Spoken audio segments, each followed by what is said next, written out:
काफी पहले की बात है। एक जंगल के पास बसे एक गांव में एक लकड़हारा रहता था।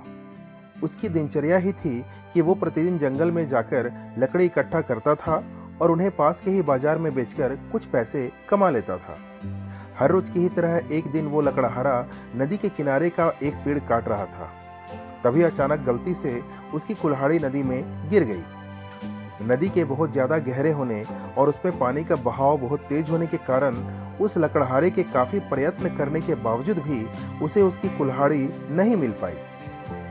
उसे अब लगने लगा कि उसने अपनी रोजी रोटी का एकमात्र साधन अपनी कुल्हाड़ी को खो दी है। वह वहीं दुखी होकर नदी के किनारे बैठकर रोने लगा।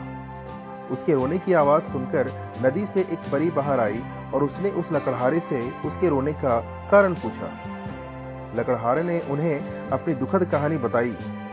उस परी को उस लकड़हारे के ऊपर दया आ गई और उसने उसकी गरीबी और मजबूरी को देखकर उसकी मदद करने का निश्चय किया।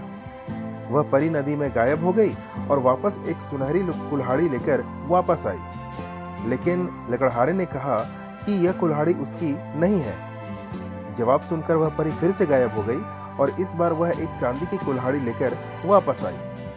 लेकिन इस बार भी लकड़हारे ने कहा कि ये कुल्हाड़ी भी उसकी नहीं है। अब फिर से वह परी नदी के पानी में गायब हो गई और इस बार वो एक लोहे की कुल्हाड़ी के साथ वापस आई। लोहे की कुल्हाड़ी देखकर लकड़हारे ने कहा कि हाँ, यह उसकी कुल्हाड़ी है। लकड़हारे की ईमानदारी से प्रभावित होकर उस परी ने उसे उसकी लोहे की कुल्हाड़ी के साथ साथ सोने और चांदी की दोनों कुल्हाड़ियां भी इनाम के तौर पर दे दिया। इस कहानी से हमें यह शिक्षा मिलती है कि ईमानदारी ही सर्वोत्तम नीति है। कहानी अगर पसंद आई हो तो वीडियो को लाइक और चैनल को सब्सक्राइब जरूर करें। बहुत बहुत धन्यवाद।